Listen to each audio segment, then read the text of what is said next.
Okay, so there was someone I was talking to this weekend, and this idea, I was working with somebody this weekend, and this idea came to me that I just wanted to share with all of you because it's been really helpful to me, and I thought you might like it.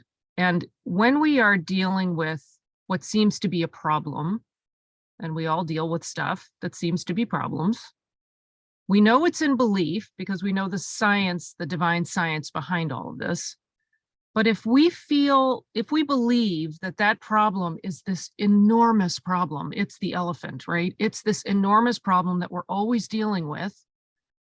It seems to loom large, and there's a lot we need to do to solve the problem. But if the problem were the size of an ant, we wouldn't really think that much. It's like, I can deal with an ant. An ant isn't a big deal. I can just like carry it outside and say, go on your way, little ant. If that were an elephant, it would be a lot harder to like get it outside and say, go on your way. But the difference is just what we hold in thought about it. Like that really is the difference. It really is just our belief about it. It's not the actual thing itself, because the thing itself is the illusion. But our belief about it is the thing that seems to loom large or small. So since we have a choice in that matter, since we have a choice in that matter, mortal mind, the illusion, mortality, the illusion of sense, the illusion of sensation in matter, since we have a choice in that matter, let's choose the ant. I mean, as we talked about last week, the nothingness of nothing is plain, but sometimes it's not so plain to us. Sometimes the nothingness of what looks like a big problem doesn't seem so obvious. The nothingness of nothing isn't always so plain to us. I mean, let's just be real. So if that's the case, and it looks like a real problem, it's really just the belief that the problem is real.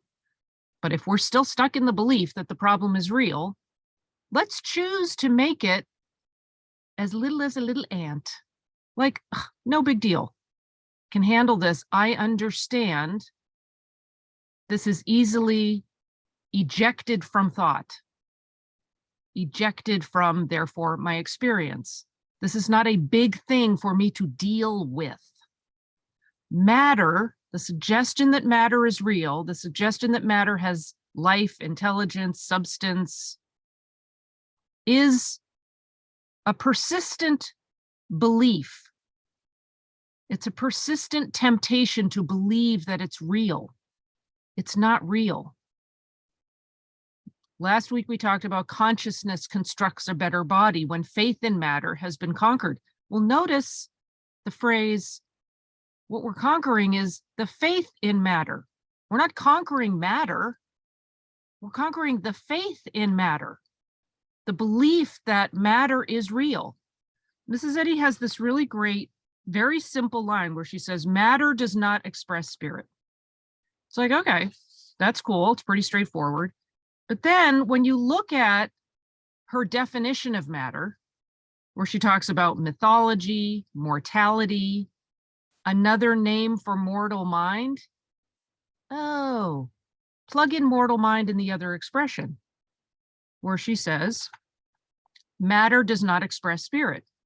Plug in mortal mind. Mortal mind does not express spirit. Mythology does not express spirit. Illusions do not express spirit. Mortal mind does not express spirit. Well, if mortal mind does not express spirit, and mortal mind is another word for, another phrase, another term for matter, oh, see how this, I mean, you guys know this. This is not new, but playing around with, because it's science, because it's very exacting in its statement, we can plug in, if this equals this, like if A equals B and B equals C, then A equals C. And we can plug it in. We can say mortal mind does not express spirit. Well, what does that do for us? Okay, like great idea, great truth, but how do we like pull that in and relate it to our experience so that we can overcome the belief, the false belief that matter is real. How do we pull that in? Well, what are we holding in consciousness? There's, the Bible says thou shalt only honor one God. Well, what are we holding in consciousness as other versions like gods, small g? What we spend the most time thinking about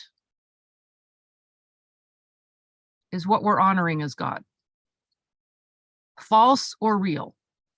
If we're thinking a lot about material circumstances around us, our body, the problem, the elephant in the room, we're creating other gods in thought, false gods, that we're honoring on some level. We're honoring it with our attention, with our focus. So how do we get out of that? Turn thought wholeheartedly to life, truth, and love. Turn thought wholeheartedly to, what did you say, God? Wait, what did you say, God? My new favorite line. I'm going to be saying it a lot. So don't get mad at me.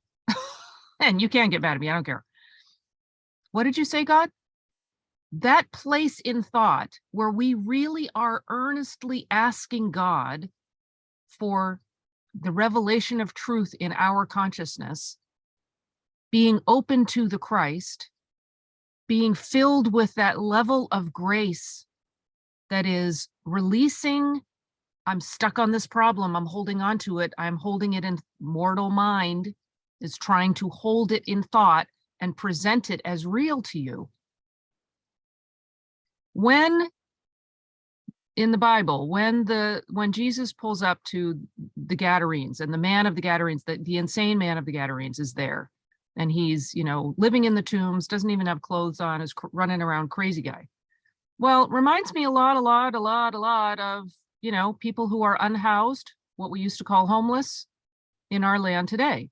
There are a lot of people who don't live in houses, who live in the tombs or live, under a bench somewhere, who don't seem to be in their right mind. I read this story differently recently than I have before.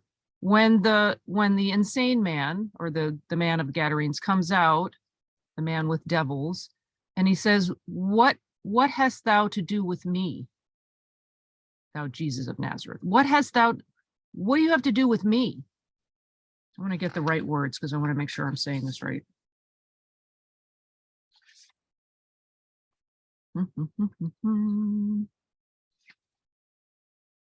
I'm like losing it. I thought it was right in the front of this.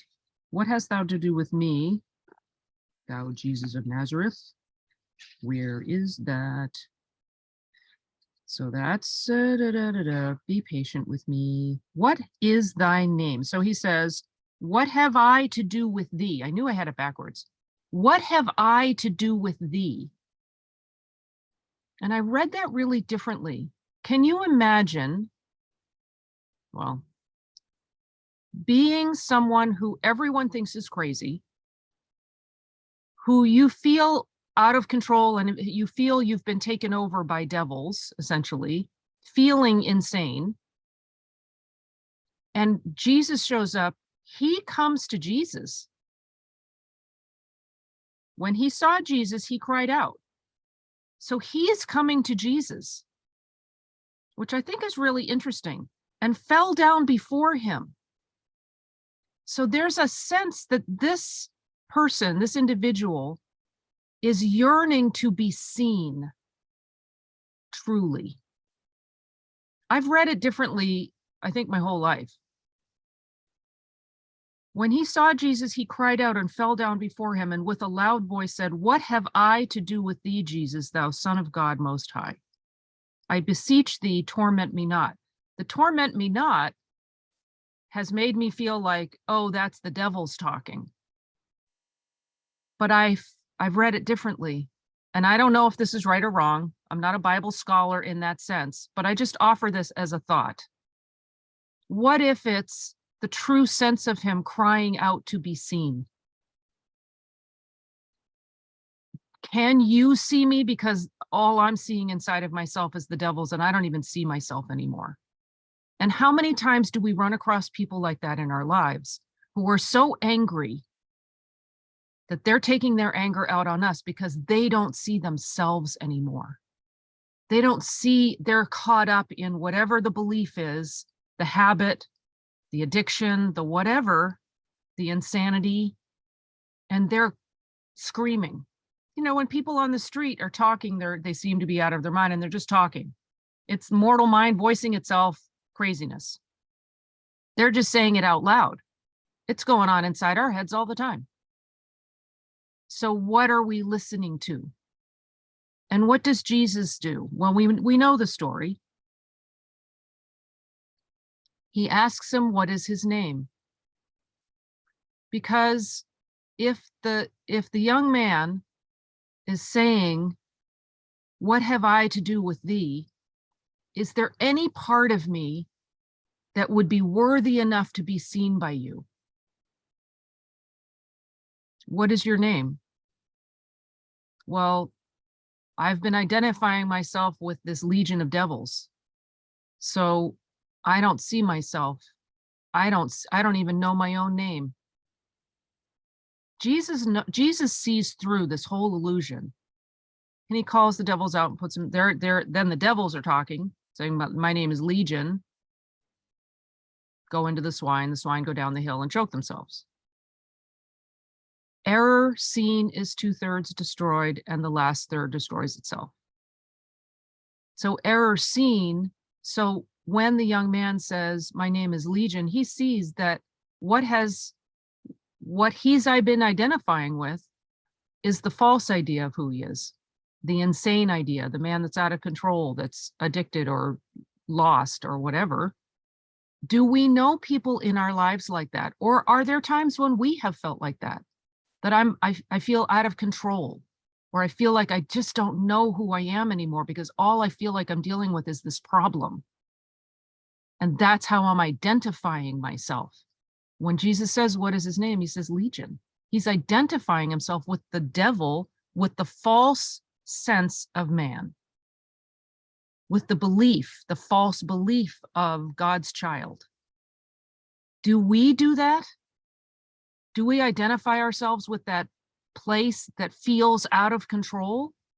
And then we try to be perfectionists, or we try to be controlling, or we try to control somebody else's experience because all we see of them is out of control. We're making gods out of false beliefs. We're making gods out of the lie. Because in that moment, what did Jesus do? He knew that God was in control. He knew that there is only one idea of God, the pure and perfect identity of God's child. And he called that forward and saw the evil for what it was, nothing, that it destroys itself, demonstrated that for everyone. And that's a really interesting note. It was a public display of evil destroying itself. This is what evil does. It's the house divided that destroys the house if we don't see it for what it is. The house divided cannot stand. So if we are identifying within ourselves a false God as being in control, when God is the only one in control, true God, love, spirit is the only power. So if we're identifying something else as powerful that's dividing us, or we're identifying that in another individual, oh, they're controlled by addiction. They're controlled by anger. They're controlled by a belief in lack.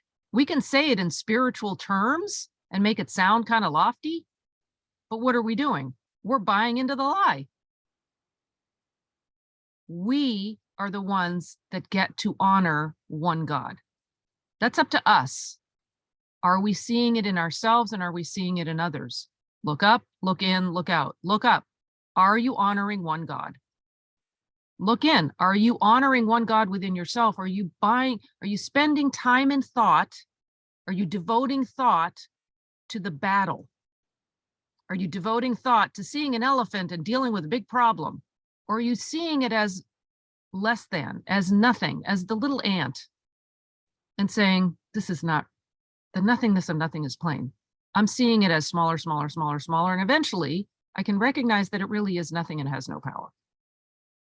So, if the nothingness of nothing isn't plain to you, give yourself a break and start diminishing it. At least start diminishing it to its nothingness. Start seeing it as less than. Start giving it less attention. When it's an ant, you don't have to give it a whole lot of attention if it's an ant. If it's an elephant in your room and it's taking up the whole room, you're going to be giving it a lot of attention. But who's making it the elephant and who's making it the ant? It's your belief. So where's the level of your belief? Mortal mind, false belief, mortal mind. So are we aligning with that and buying into false belief, or are we aligning with our true nature, which is one mind? There is no separate mind. There is no mortal mind that is an entity unto itself, separate from God, that can create all these false illusions of reality. Not actual false belief. What is thy name? And what you identify with is what you are holding true in your thought. What are, if I ask you, what is your name in the spiritual sense, are you going to come back with, well, I'm trying, or, well, I'm getting there? So how much of your thought is still holding on to a false idea? Are you declaring the truth of who you are and your identity? Are you holding that highest in your thought? And ultimately, the only thing in your thought, where you're not identifying with the false belief at all. So with Mrs. Eddy says, and this is in Science and Health, I quote it all the time, matter does not express spirit. Mortal mind does not express spirit, does not express intelligence, does not express life, does not express mind, does not express soul, all of the spiritual senses of man, of God's child. Matter does not express soul. Matter does not express, mortal mind does not express life. Who are we identifying as? Are we identifying as a pure and perfect child of God without any mortal mind sense of ourselves? Our identity is not in matter. If it's being held, trying to be held, tempted to be held by a mortal mind, that's an illusion, it's a lie. And we don't have to buy into that or take it on as ours. It's not ours. So what is your name? Who are you? Who would God have you be? Who does God have you be? So go back to, if most of you have done Paths of Practice, and I'm doing it again in, I don't know if it's this Friday or next Friday. I'm going to do it again. So if you haven't done it, join me when I announce when I'm doing that, because I haven't committed yet, but it's on the docket. So in Paths of Practice, we know we start with who is God? Look up. We know who God is. And then we ask, who would you have me be, God? What would you have me know about all and myself and others? What would you have me see? What would you have me do? Where would you have me go? What would you have me say, and to whom? And if we put it all on God, what did you say, God? We're going to be fine. We are fine, but we're going to know that we're fine. When we tune into one God, one mind, one spirit, not matter, not mortal mind, not the illusion, not the five physical senses, not external testimony, false testimony that's trying to tell you what reality is, and it's all lies. If we're tuning into that, we're looking in the wrong direction.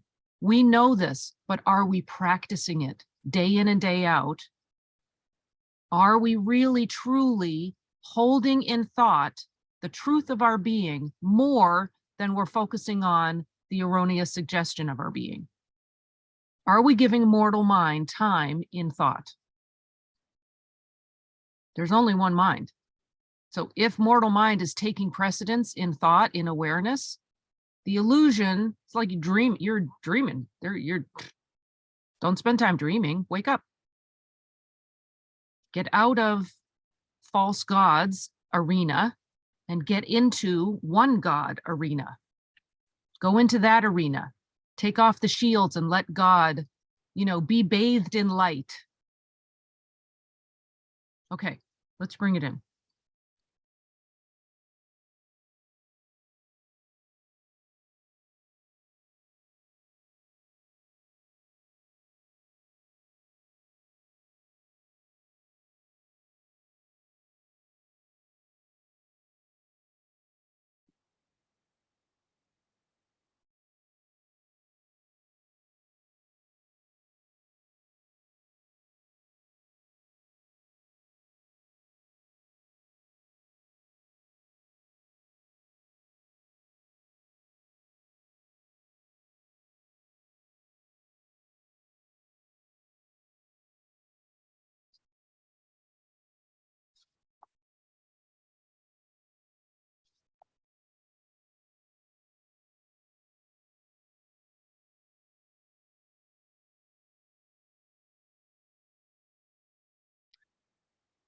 Okay, two things.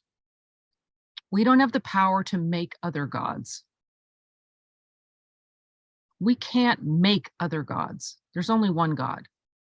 So the false belief that there is another God is just that. It is just the belief. It is the elephant and the ant.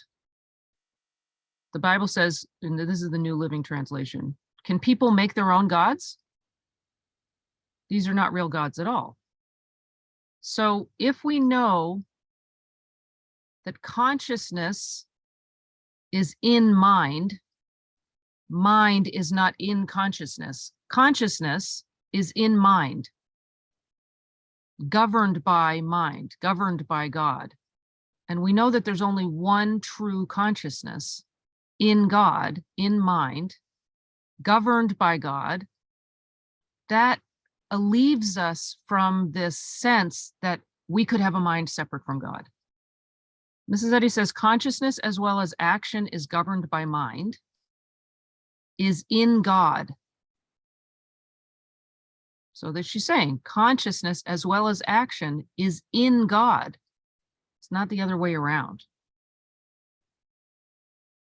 Is in God, the origin and governor of all that science reveals. But just remember that consciousness is in God. You're not out there flying blind on your own, trying to make it up as you go along. You are the very demonstration of consciousness in mind, in God. You're the very expression of. So matter does not express spirit. Mortal mind does not express mind, God. So that's like one little phrase. Matter does not express spirit. 5 words. And we just talked about it for half an hour. This stuff is pretty cool. I don't know. It's cool. Okay.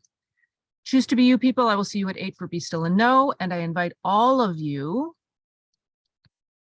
take time to be still and listen. What did you say, God? It's like, I'm sorry, it just cracks me up because it puts you in that place. Have a desire to hear what God is saying and stop messing around with the belief, mortality, mythology, illusion. There's nothing good there. Okay. Happy Monday. And see you guys tomorrow. And I'll see some of you at 8. So long.